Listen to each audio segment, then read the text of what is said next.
stupid steep and big. Yeah, dude, this is a party line for sure. This can get sketched in a full body right here. In this video, I will show to you all 3 locations that I've scouted out for this year's 5th anniversary of the 24 Hallenbeck Trail Challenge.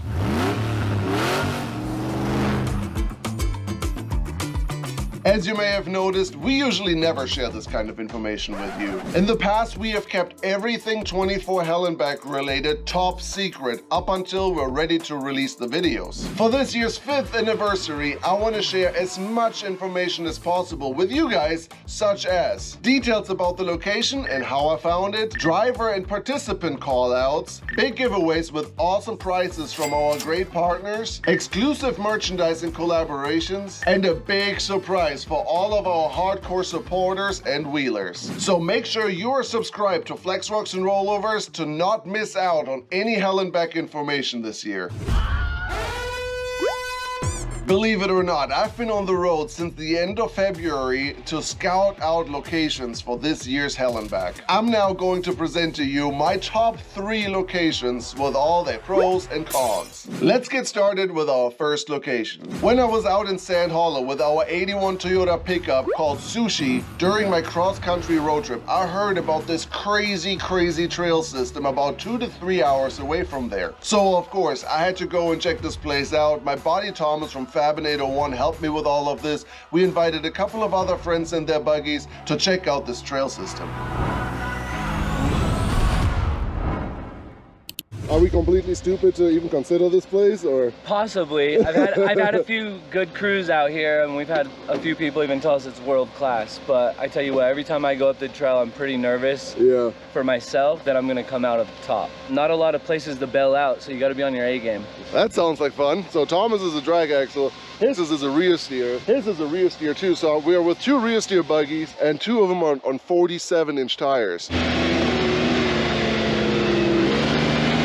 So this is the first obstacle. This is definitely doable in a full body. You just kind of hug the big boulders and go a little bit closer to that side.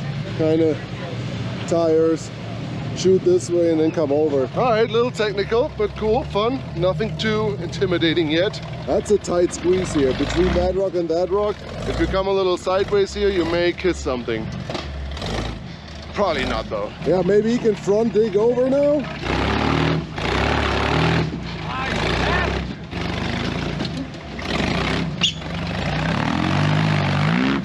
There we go. That little ridge right here is nasty. Those little boulders just may give you a hard time coming through this. Oh, look at that view, guys. This is sick.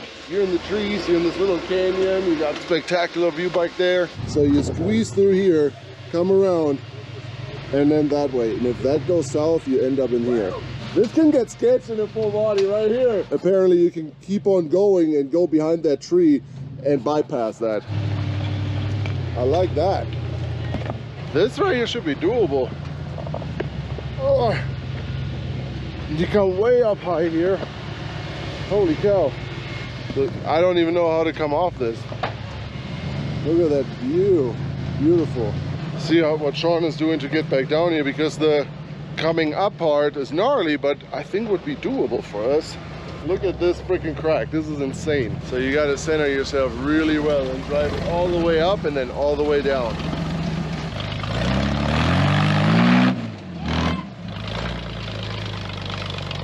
Oh my God.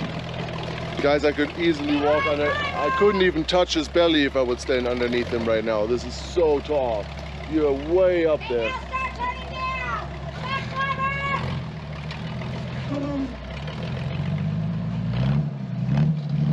Well, that's gonna be a challenge.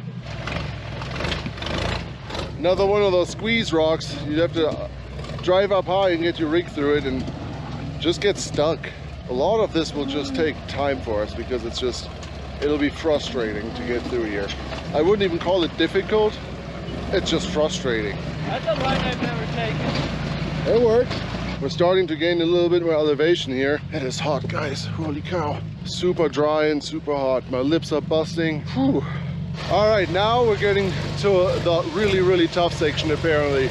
Thomas just told me this is where the level 9 stuff kind of starts. And yeah, it's looking a lot crazier for sure.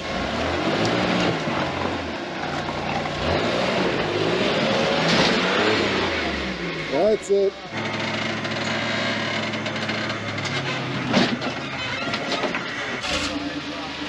And he just cranks it back up, no problem. Further up we go, the greener it's getting. A lot more trees back here. Well, a lot more green trees. What do you guys think so far? Is this Hellenbeck worthy or not? Everything we've done so far is doable. It's just a matter of time. And some of these are not very spectacular, but super technical. And they're time consuming. It's gonna take us just time to get everybody through it, which we got 24 hours to kill, but we also want to make as much headway as possible. We got on the trail around 10. We had an hour long, approximately a little bit more than an hour long stop, and now we're at the exit and it's about to be 5 o'clock with 3 really capable buggies. That's a long day and hardly any stops in between. So this trail had some very unique sections, and overall I would say a couple of great obstacles, but unfortunately too many arguments against it. Obviously the video you just saw just featured the highlights of this trail. The majority of the obstacles that you saw I would rather call time consuming and annoying, and the ones that were actually tough and spectacular had a very, very high chance of us not making it due to stupid things like diff catchers, undercuts that were too big for our size tires, and so on and so forth. Not ideal to film a 24 hell and back. For location number 2, we're going to back up in time even more. My good friend Mac met me all the way up at King of the Hammers after the race this year and picked me up. On our way up to Washington to pick up Sushi, our Toyota pickup, we made a stop in Oregon.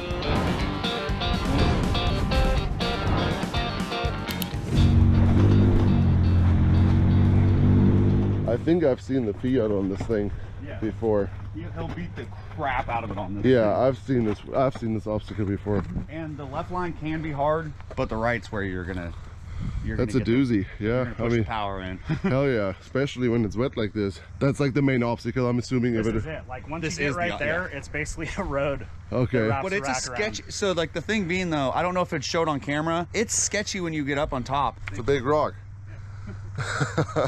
And it's just freaking pretty here, dude. Nah, I want it like moody, just like it is right now.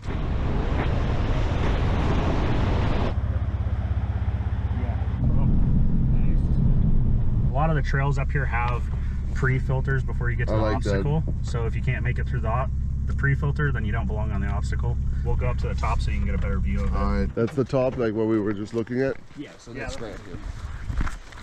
Yeah, again, like on a dry day, you just walk this. Like on a dry day, I don't see the struggle. Even if it's somewhat in the dry season, you still put it in the mud. As soon as you drip your tire in the mud, oh yeah, it's freaking ready to go. That is cool.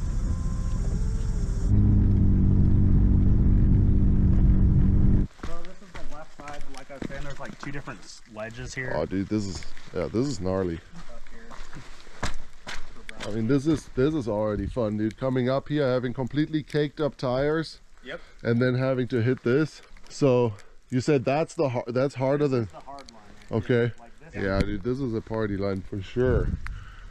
Holy cow! This is a very send-friendly obstacle. Like you know, it's big boulders and it's steep, but it's not too steep to throw you backwards. Like you're gonna go left or right before you go back. Dude, this looks fantastic. This I'm a huge fan of. This is what I mean with I don't want to have more rock gardens. Like this is the kind of stuff I'm looking for.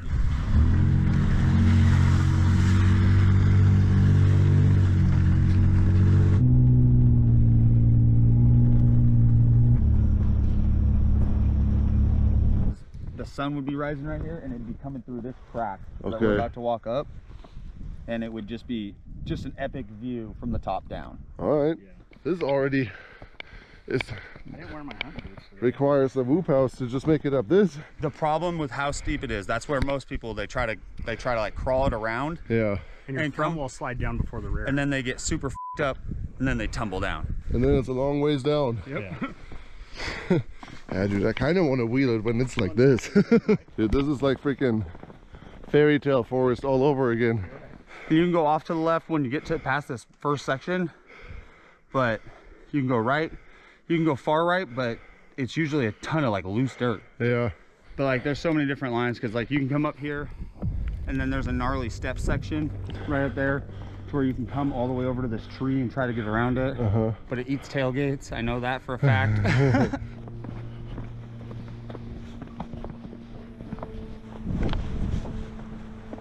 Yeah, holy sh. Yeah.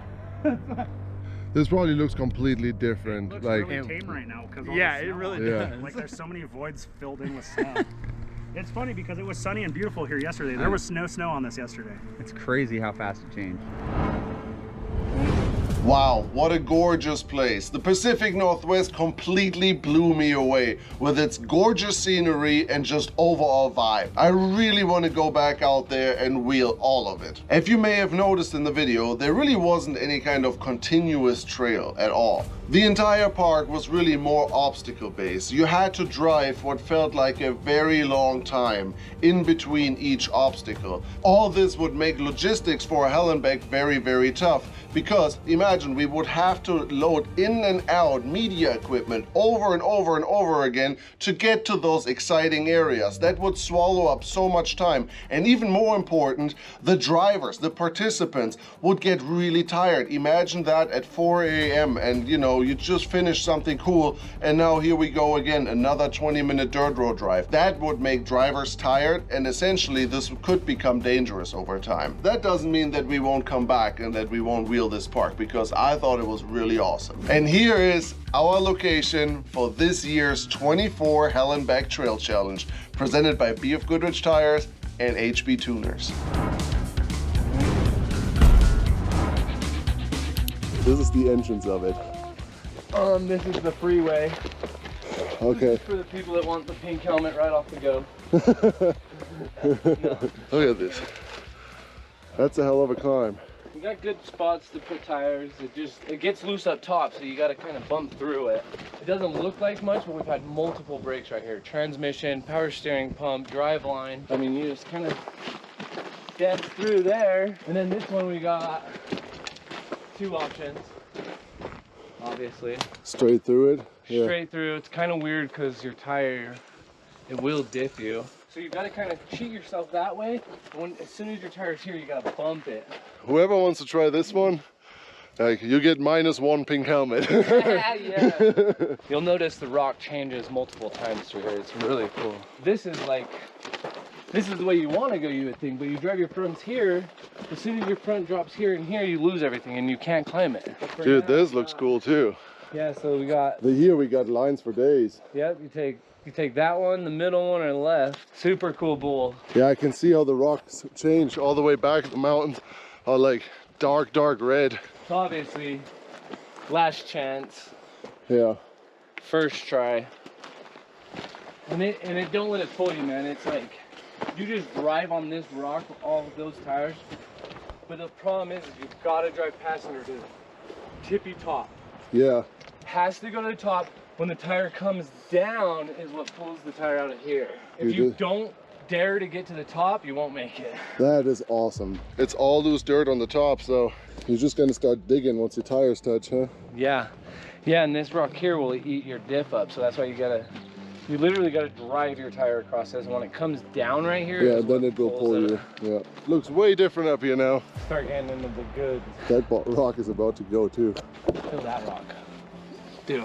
The traction is ridiculous. Then this is one, I finally had like 2 cars get this. Okay. It's so weird. You get up there, and once you go to commit, you commit, and if it doesn't go, it like slides you real hard and fast this way. Bonus line, main, through here. This is pretty good to get through. And then just kind of wherever the worm takes you, you go. If it takes you this way, you go that way. If you can get it to come this way, you come this way. So this is about a quarter of the way so far, what we have, you would say? And Thomas said it kind of gradually gets harder and harder and harder, right? The front. Yeah, it gets rowdy. Camera doesn't do this justice. This is massive. That's the line right there.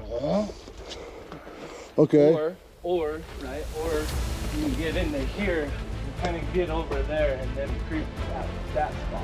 Yeah, no, straight up, shooter. Shooter.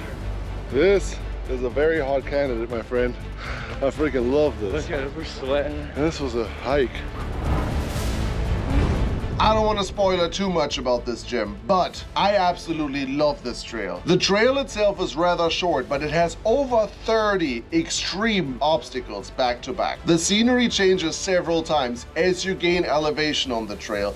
Each obstacle has several different lines that you can take. Up until about the halfway point, even recoveries are somewhat decently to execute. Only about a handful of people have ever been on this trail, and even less have finished it. It has the potential to be the best one yet. Let me know in the comments what you think of these trails, which one you would have chosen, or where you wanted us to go in the future. There's more Hellenbecks to come up in the future, maybe even a couple of new formats that you guys aren't even aware of. So let me know in the comments where we should go next, or which trail you would have chosen out of those three.